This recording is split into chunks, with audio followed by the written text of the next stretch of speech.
I'm Clara, 24 female. I live a life measured in silence and order. My small, one-bedroom apartment is my sanctuary, a place where every book has its spine aligned and every surface is free of dust. As an archivist for the city, my job is to preserve the past, to put stories into carefully labeled boxes so they can't hurt anyone anymore. It's a piece I fought tooth and nail to build for myself. For 6 years, that piece held. I thought the restraining order was a wall of steel and paper that would keep the monsters of my childhood locked away forever. I was wrong. The past doesn't stay in its box, and my monsters had just found the key. This is the story of how my parents, the people who were supposed to protect me, became my hunters, and how I had to become a trapper to finally be free. Before this story unfolds, I'd love to connect with you. Please let me know in the comments where you're watching from and what time it is in your corner of the world. It's amazing to see how far these stories can travel. The city archives were my haven. Housed in the basement of a century-old municipal building, the air was cool and smelled of aging paper and binding glue. Down there, history was quiet. It was contained. My work involved handling delicate documents, brittle census records, faded property deeds, letters from soldiers who never came home.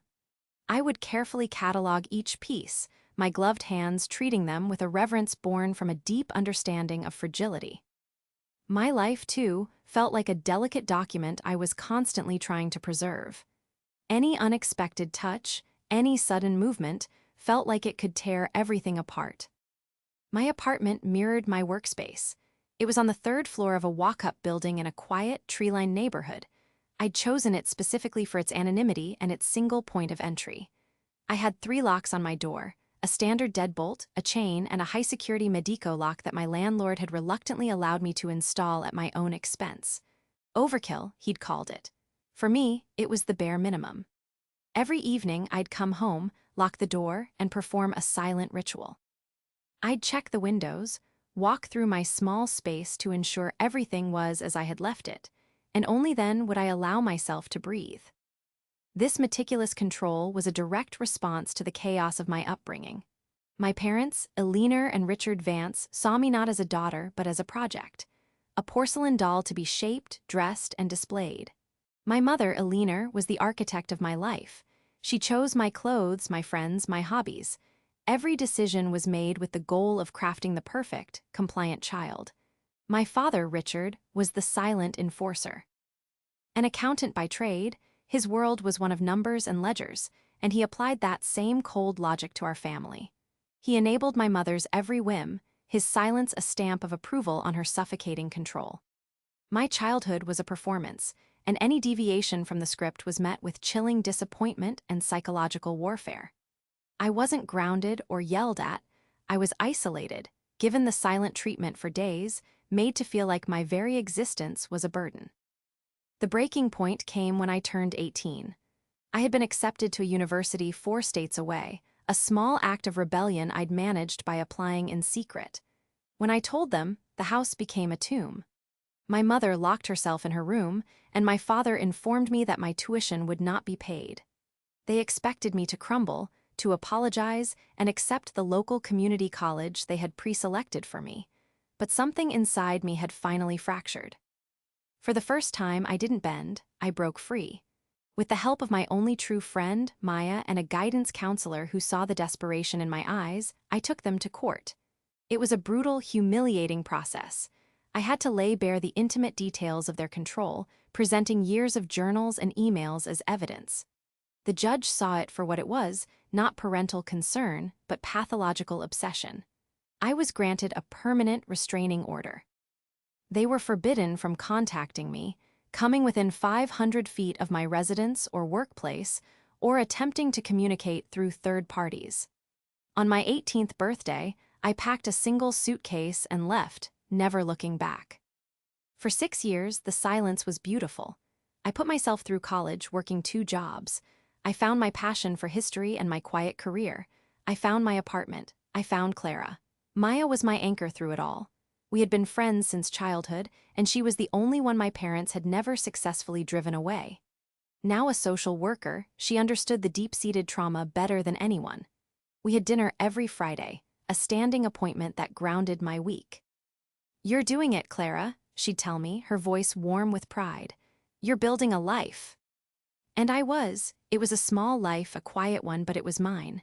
The paranoia of the early years had started to fade. The habit of looking over my shoulder was becoming less frequent. I was beginning to believe I was truly safe. That was my first mistake. The first sign was almost imperceptible. I came home from work one Tuesday and felt a prickle of unease as I unlocked my door. Inside, everything looked normal.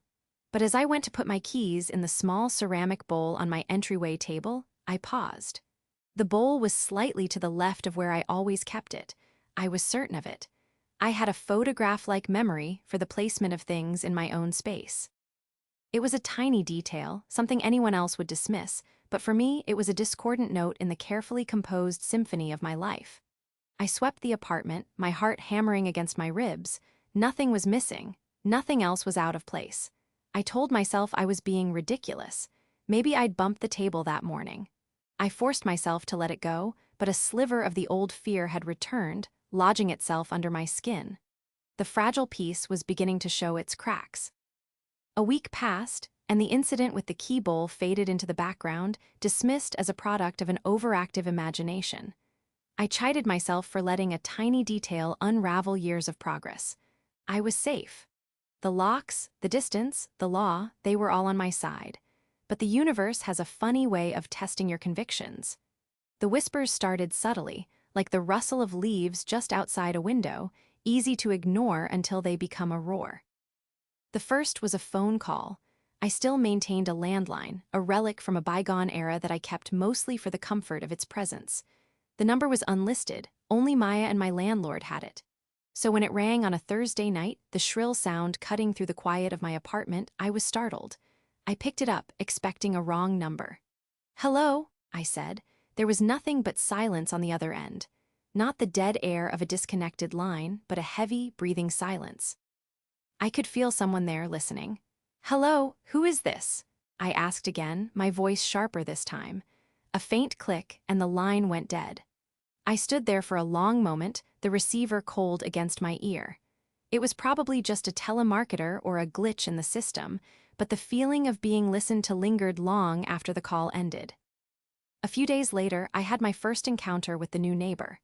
My building was small, only 8 units, and the tenants were mostly older people who kept to themselves. So when I saw a man I didn't recognize in the hallway, I was curious.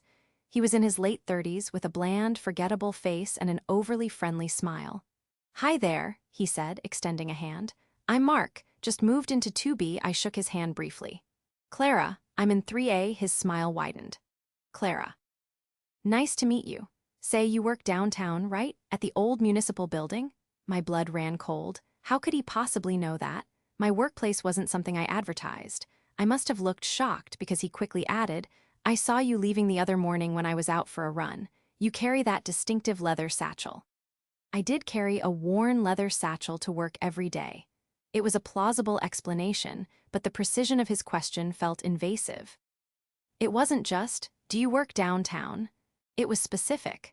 I mumbled something about needing to get going and hurried up the stairs, the weight of his gaze on my back. The final, undeniable message arrived the following Saturday. I had spent the morning at a farmer's market with Maya, a rare indulgence in normalcy. We laughed, bought fresh bread and cheese, and for a few hours I felt like a regular 24-year-old. When I returned to my apartment, my good mood evaporated. Lying on my doormat, perfectly centered, was a single flower. It was a black dahlia, its petals dark as velvet, my mother's favorite. She had a whole garden of them at our old house, calling them elegantly tragic. It was her signature. This wasn't a coincidence. This wasn't paranoia. This was a message, a calling card left by a ghost I thought I had long since buried. I didn't touch it. I backed away slowly, fumbled for my phone, and called Maya, my hands shaking so badly I could barely press the screen. "They found me," I whispered into the phone, the words catching in my throat. "Maya, they found me." She was there in 15 minutes, her expression a mixture of fury and fear. She saw the flower and her face hardened. "Okay," she said, her social worker training kicking in, her voice calm and steady despite the situation. "Do not touch it. We're calling the police. This is a direct violation of the restraining order." "But they'll say it's just a flower," I argued, the old feelings of helplessness washing over me. "They'll say I can't prove it was them. That's what they always do. They operate in the gray areas, in the things you can't quite prove." "This is different, Clara," Maya insisted. Stead, her eyes locking onto mine. "The phone call, the weirdly specific neighbor, and now this? This is a pattern. This is stalking. You have to report it. If you don't create a paper trail now, it will be so much harder to get help if things escalate." I knew she was right, but the thought of facing the authorities, of trying to explain the insidious nature of my parents' control, filled me with a familiar dread. During the court case, their lawyer had painted me as a dramatic, ungrateful teenager. My mother had cried on the stand, talking about how she only wanted what was best for her fragile daughter. They were masters of manipulation, experts at twisting reality until I was the one who seemed unstable. What if the police saw me the same way? What if reporting this only made my parents angry? Provoking them was the last thing I wanted to do. My entire life had been structured around avoiding their wrath. But looking at that black dahlia on my doormat, a dark stain against the worn wood, I realized my strategy of avoidance had failed. Hiding hadn't worked. They had found me anyway. The whispers from the past were no longer whispers. They were a clear, terrifying promise of what was to come. With Maya by my side, I began to document everything. I wrote down the date and time of the hang-up call. I described my encounter with Mark in 2B in painstaking detail. I took a picture of the dahlia before carefully picking it up with a tissue and placing it in a plastic bag. I was an archivist, after all. My job was to preserve evidence, and now my life depended on it. For the next few days, I lived on a knife's edge. Every creak of the floorboards in the hallway, every shadow that flickered past my window, sent a jolt of adrenaline through my system. I started varying my routines, taking different routes to work, leaving at slightly different times each day. The feeling of being watched was no longer a suspicion, it was a certainty. I felt their presence like a drop in barometric pressure before a storm. My apartment, once my sanctuary, now felt like a cage. The 3 locks on my door were no longer a comfort. They were a constant reminder of the threat on the other side. Maya was relentless in her support. She called me every morning and every night. She insisted on meeting me for lunch near my office, just to make sure I wasn't alone for too long. "Any more weirdness from Mark the neighbor?" she asked during one of our lunches. "No," I admitted. "He seems to have disappeared. I haven't seen him in days." "That's almost creepier," she mused, stirring her iced tea. "It's like he was put there for a specific purpose, to confirm it was you, and now that his job is done, he's gone." Her words did nothing to soothe my frayed nerves. The police had been polite but noncommittal. I had filed a report with Maya by my side, presenting my log of incidents and the bagged dahlia. The officer took my statement, but explained that without a direct threat or a visual confirmation of my parents breaking the 500-foot rule, their hands were tied. They couldn't stake out my apartment based on a flower and a gut feeling. They flagged the restraining order in their system and told me to call immediately if I saw them. It was the best they could do, but it felt like nothing. It felt like I was completely on my own. Then came the Friday. It had been a particularly grueling day at the archives, filled with a tedious cataloging project that required intense focus. I was mentally exhausted, and all I wanted was to get home, lock my door, and fall into bed. I trudged up the 3 flights of stairs, my leather satchel feeling heavier than usual. As I reached my landing, my eyes fell on my door, and my breath caught in my chest. Taped to the center of the door at eye level was a small, cream-colored envelope. My name, Clara, was written on the front in a familiar, elegant cursive. It was my mother's handwriting. The same script that had filled countless birthday cards with hollow sentiments, the same hand that had written doctor's notes excusing me from gym class because she deemed it unladylike. My hands trembled as I reached for it. The tape peeled off with a soft, ripping sound that echoed in the silent hallway. I opened the unsealed envelope and slid out a matching note card. The message was short, only 6 words, but they hit me with the force of a physical blow. See you at home soon. The words "at home" were underlined twice. For a moment, I couldn't breathe. The air was thick and heavy, pressing in on me. This was it. This was the undeniable proof, the blatant disregard for the law for my life. This wasn't a gray area. This was a direct communication, a threat disguised as a loving sentiment. At home didn't mean my apartment. It meant their home, their control, the prison I had escaped. They weren't just watching me anymore. They were coming for me. My carefully constructed composure shattered. I stumbled back. Against the opposite wall, sliding down to the floor, the note clutched in my hand. A wave of pure, unadulterated terror washed over me, so potent it made me nauseous. They had been here. They had stood right where I was standing, had touched my door, had breathed the air in my hallway. The violation was so profound it felt like they had gotten inside my head. My fingers, clumsy and numb, finally found my phone. I dialed Maya, my voice a strangled sob when she answered. "They left a note," I choked out. "On my door, Maya, they were here." She didn't need any more explanation. "I'm on my way. Don't go inside. Wait for me in the lobby. Call 911 right now, Clara. Tell them you have physical evidence of a restraining order violation and you believe you are in immediate danger. Use those exact words." Her command cut through my panic, giving me something to focus on. I hung up, dialed 911, and repeated Maya's words to the dispatcher. Then I scrambled down the stairs, not stopping until I was on the street, huddled near the entrance of my building, scanning every car and every pedestrian, my heart pounding a frantic rhythm against my ribs. A patrol car arrived within minutes, followed shortly by Maya, who pulled up and ran to my side, wrapping me in a hug. When she pulled back, she handed me a bottle of water. "Breathe," she commanded gently. I explained the situation to the 2 officers, who this time seemed to be taking things more seriously. We were soon joined by a detective who introduced himself as Detective Miller. He was a man in his mid-40s, with tired eyes that seemed to have seen it all. He looked at the note, which I had carefully placed in the plastic bag that once held the dahlia, and then looked at me. "This is your mother's handwriting, you're certain?" he asked, his tone professional and measured. "Yes," I said, my voice barely a whisper. 100%. "Okay," he said, nodding slowly. "This changes things. A note on your door is a clear violation.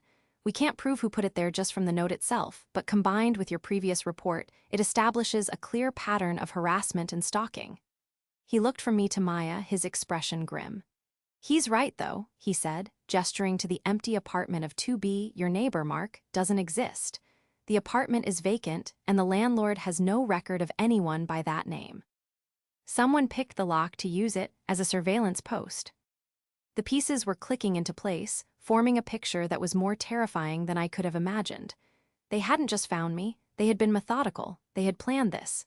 Detective Miller took the note as evidence, promising to have it checked for fingerprints, though he warned me not to get my hopes up. He advised me to stay with a friend for the night. As he left, he turned back to me. "Stay vigilant, Ms. Vance, and call us for anything, no matter how small it seems." That night, huddled on Maya's couch, sleep was impossible. The image of the note, of my mother's handwriting on my door, was burned into my mind. The whispers had become a scream. They weren't just trying to scare me. They had a goal.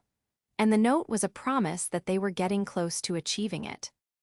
Staying at Maya's felt like being in a protected bubble, but we both knew it was a temporary solution. My parents were patient and obsessive. They wouldn't give up just because I wasn't at my apartment. We had a small window of opportunity while they believed they had frightened me into hiding, a window we had to use to get ahead of them. The fear that had paralyzed me was slowly hardening into a cold, focused anger. I had spent my entire life being hunted. It was time to become the hunter.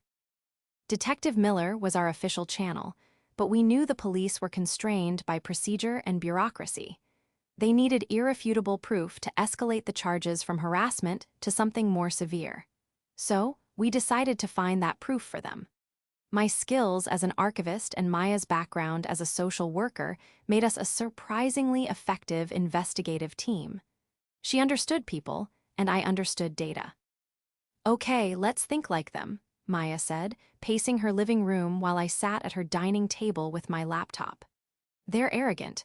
They believe they're smarter than everyone else, especially you and the police. They'll have made a mistake somewhere.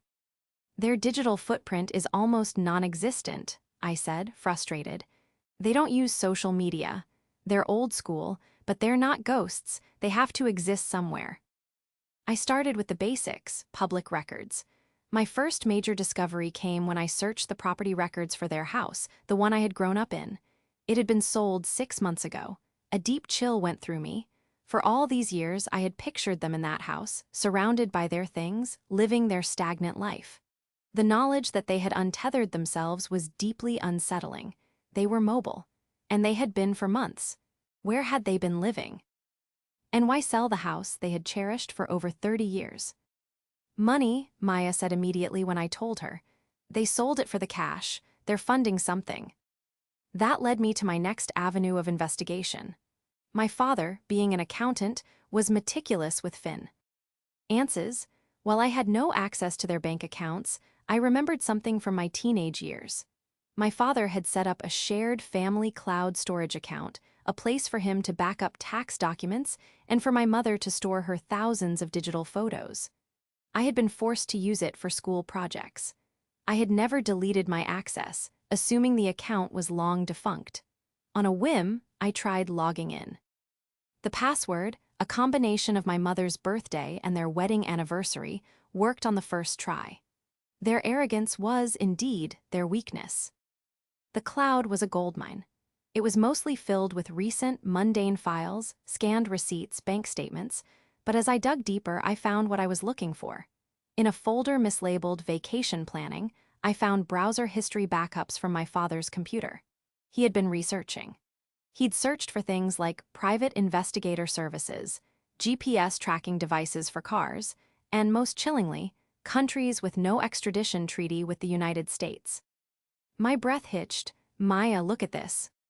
She came over and read the search terms over my shoulder, her hand instinctively coming to rest on my back. Oh, Clara, this is bad. This is really bad. They're not just trying to see you. They're planning to take you. The note, "See you at home soon," suddenly made perfect, terrifying sense. They weren't trying to drag me back to the old house. They were planning on creating a new home somewhere far away, a place where American laws and restraining orders meant nothing. The private investigator explained, "Mark the neighbor." The GPS tracker explained how they followed my movements so precisely. The sale of the house provided the money to fund it all. This was a long-term, premeditated plot. We immediately called Detective Miller and told him what we'd found. The cloud storage access was a legal gray area, but the information was too critical to ignore.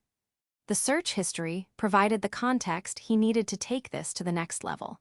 He was able to get a warrant to investigate the name of the private investigator we suspected they'd used. A day later, Miller called back. "You were right," he said, his voice grim. "The pie was a guy named Henderson. He folded like a cheap suit when we paid him a visit. Admitted your parents hired him 3 months ago to conduct full-time surveillance on you. He gave them your schedule, your routines, everything. He's agreed to testify against them."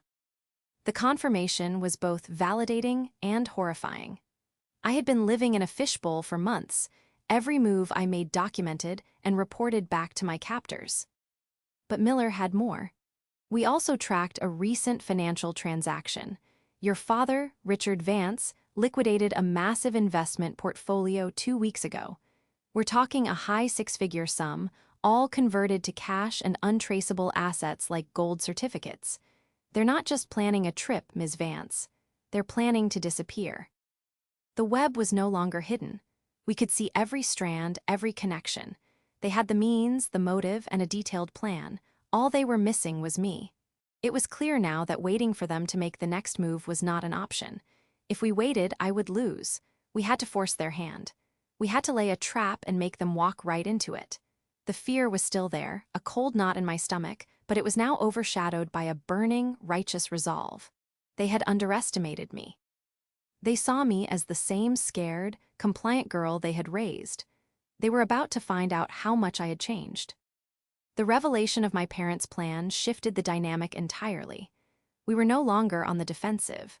With the evidence from the Cloud account and the Pye's testimony, Detective Miller had enough to upgrade the investigation from a simple restraining order violation to conspiracy to kidnap.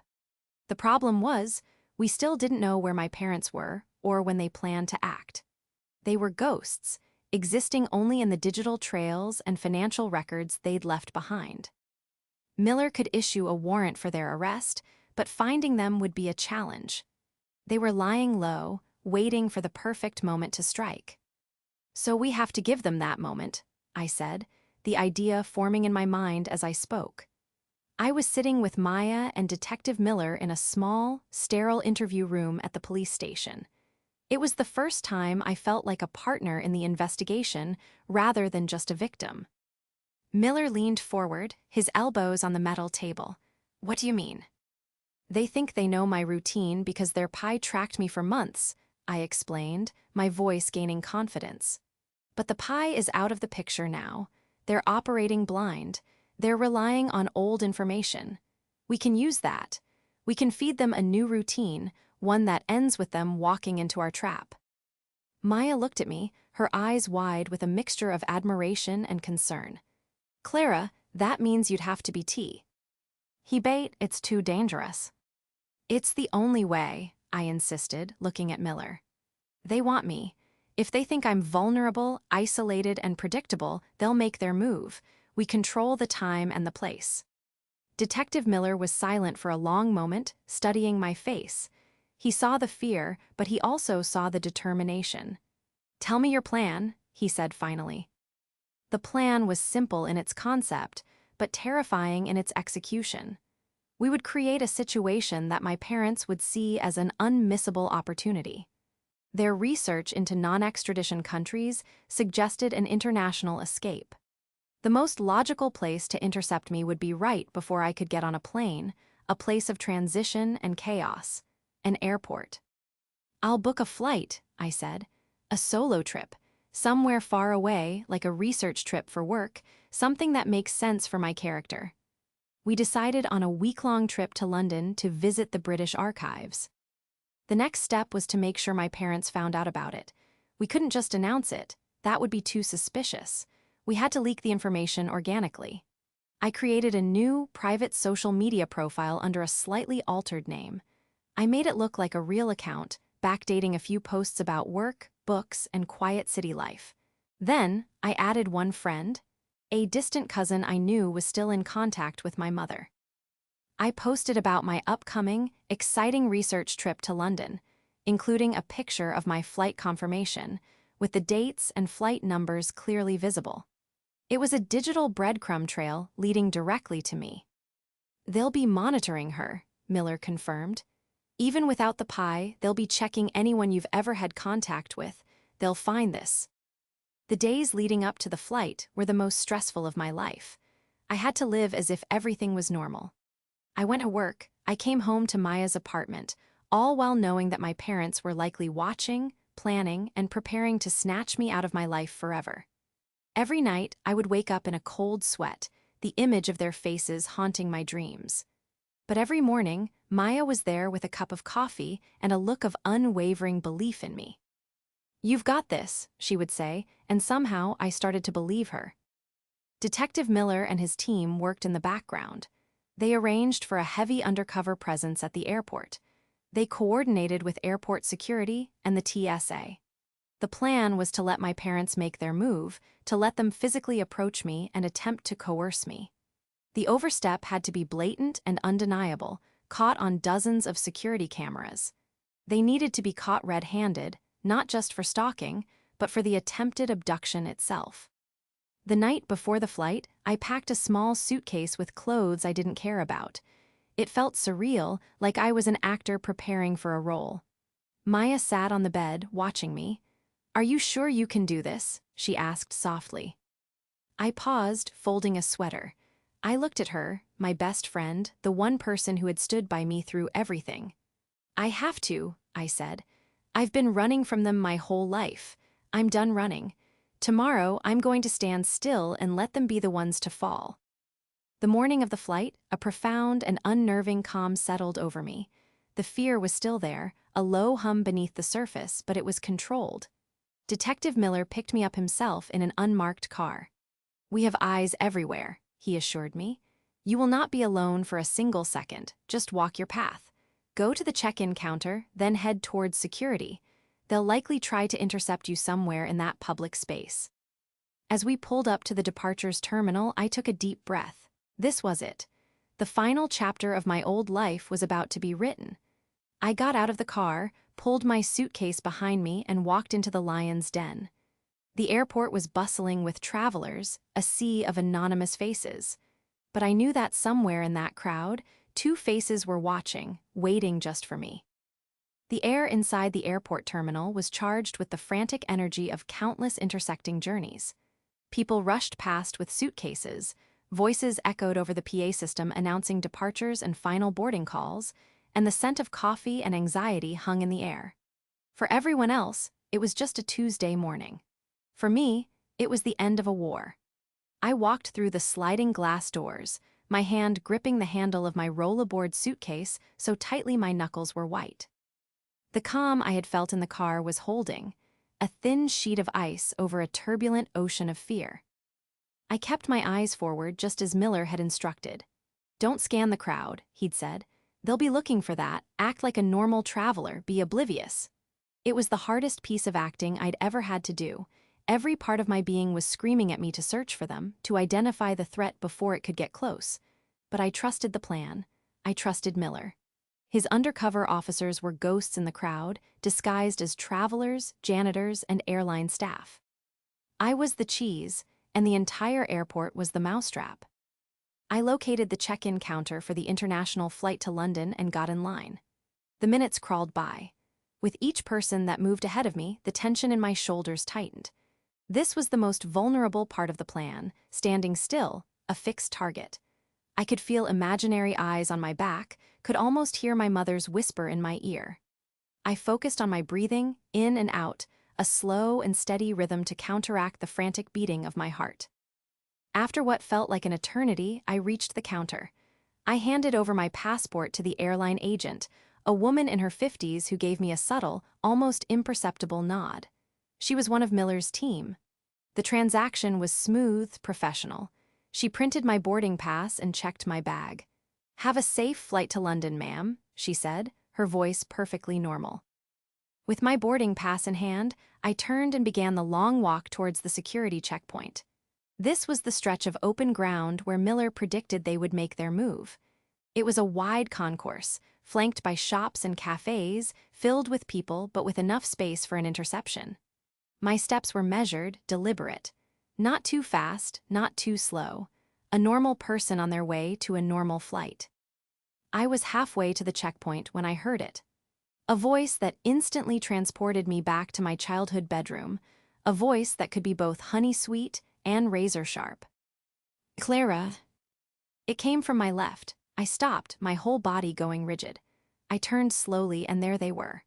My mother, Alina, stood a few feet away, a wide, beatific smile stretched across her face. It was the same smile she used for family photos, a mask of maternal warmth that never quite reached her cold, calculating eyes. Beside her, my father, Richard, looked pale and nervous, his hands fidgeting with the handle of a briefcase. They both looked older than I remembered, worn down by their obsession. "There you are, honey," my mother said, taking a step towards me, her arms opening for a hug I knew would feel like a cage. "We were so wore. Why'd we'd miss you?" I stood my ground, my feet feeling like they were nailed to the polished floor. "What are you doing here?" I asked, my voice coming out stronger and steadier than I expected. "You're not allowed to be near me." Her smile faltered for a fraction of a second. "Oh, darling, don't be silly. That was all a misunderstanding from when you were just a confused girl. We've sorted everything out." She gestured towards my father. "Your father and I sold the house. We're starting over, a fresh start for the whole family. We have new tickets for you." She held up a ticket sleeve. "We're all going home together, a new home just for us." This was it, the attempted coercion, the undeniable act.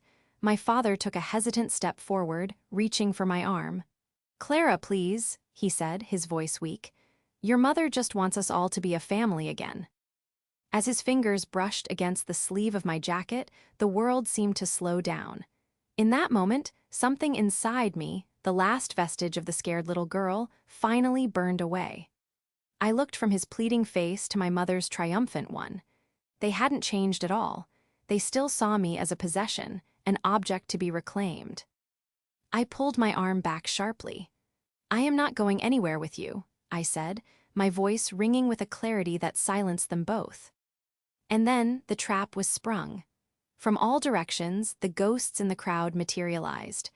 The man reading a newspaper, the woman on her phone, the janitor pushing a cart, they all converged on us. Detective Miller was at the forefront. "Eleanor and Richard Vance," Miller's voice boomed, sharp and authoritative. "You are under arrest." My parents' faces went through a rapid-fire sequence of confusion, shock, and then pure rage. "What is the meaning of this?" Eleanor shrieked, her mask of composure shattering into 1,000 pieces. "This is our daughter. She's unwell. We're her parents." "You are in violation of a permanent restraining order," Miller continued, as another officer expertly handcuffed my father, who offered no resistance, simply slumping in defeat. "And you are being charged with conspiracy to kidnap, stalking, and harassment." Two female officers approached my mother. She began to struggle, her voice rising to a hysterical pitch. "You can't do this. She needs us. Clara, tell them you want to come home." I looked my mother dead in the eye. All the years of fear, of control, of feeling small and powerless, coalesced into a single, final moment of defiance. "I am already home," I said, my voice cold and even, "and you will never see me again." The fight seemed to drain out of her then. Her face crumpled, not in sadness, but in the frustrated fury of a mastermind whose perfect plan had just been spectacularly foiled. As they led her away, she kept screaming my name, but the sound was already beginning to fade, lost in the noise of the bustling airport. I stood there, watching them disappear into the crowd until they were gone. And for the first time in my life, I felt the silence not as an absence, but as a presence. It was the sound of freedom. The aftermath of the airport confrontation was a whirlwind of legal procedures, but for me, it was strangely peaceful. The chaos was external, happening in courtrooms and lawyers' offices, while inside, a profound stillness had taken root. With my parents in custody, the constant, low-grade hum of anxiety that had been the soundtrack to my life for as long as I could remember had finally ceased. I could breathe. The case against them was, as Detective Miller put it, a slam dunk. They had the testimony of the private investigator, the damning evidence from my father's cloud account, the extensive documentation of their harassment, and the spectacular failure of their attempted abduction, all captured on high-definition airport security cameras from a dozen different angles. Their high-priced lawyer tried to argue that it was all a case of overzealous parents worried about their estranged daughter. But the evidence of a meticulous, months-long criminal conspiracy was overwhelming. My mother, Eleanor, maintained her delusion to the very end. She gave a rambling, tearful statement in court, painting herself as the victim of an ungrateful child and an uncaring system. She seemed to genuinely believe her own narrative, a testament to her profound narcissism. My father, Richard, was a different story. He pled guilty to all charges and sat through the proceedings in silence, a broken man who had allowed his weakness to curdle into complicity. He never once looked at me. I had to testify, to stand in court and recount the story one last time. But this time, it was different. I wasn't the scared 18-year-old fighting for her freedom. I was a 24-year-old woman claiming her justice. I spoke with a clear, unwavering voice, detailing their campaign of terror not with hysteria, but with the cold, hard facts of an archivist presenting a historical record. When I was done, I felt a sense of finality. The story was no longer trapped inside me, it was out in the world, officially documented and judged. They were both found guilty. The judge, citing their complete lack of remorse and the calculated, predatory nature of their crimes, handed down significant sentences. 15 years for my mother, 10 for my father. With parole hearings and good behavior, they might get out sooner, but by then, I would be a different person, living a life they could never touch. The permanent restraining order was reaffirmed for life. The system that I had once feared would fail me had, in the end, worked. Maya was by my side through it all. She held my hand during the trial, brought me pizza and bad movies when it was over, and helped me navigate the complex emotions that followed. There was relief, of course, a massive, unburdening sense of it. But there was also a strange sort of grief, not for the parents I had lost, but for the parents I had never had. A few weeks after the sentencing, I moved back into my apartment. The 3 locks on the door were still there, but they no longer felt like a necessity. They felt like a choice. Walking into my space, I didn't perform the ritualistic security check. I simply set down my keys, walked to the window, and opened it, letting the fresh air and the sounds of the city fill the room. It no longer felt like a fortress or a hiding place. It felt like a home. My work at the archives took on a new meaning. I was no longer just preserving the past. I was a testament to the fact that you could survive it. I found a new sense of purpose in the quiet, ordered rows of history, a kinship with the stories of resilience and survival tucked away in those old, forgotten files. One Saturday morning, about a month later, I was sitting at my kitchen table, sipping coffee and looking at my laptop. On the screen was the website for an airline. I thought about the flight to London I never took, the boarding pass for a life that was a lie. And then I started searching for real destinations. Paris, Rome, the coast of Ireland, places I had only ever read about in books. A smile touched my lips, genuine and unforced. I didn't book a flight that day, but I knew that I would soon. For the first time, the world didn't feel like a dangerous place full of hidden threats. It felt like an open book, full of stories waiting to be read. My story with my parents was over, sealed, and archived. A new one, a future of my own making, was just beginning, and I was finally ready to turn the page.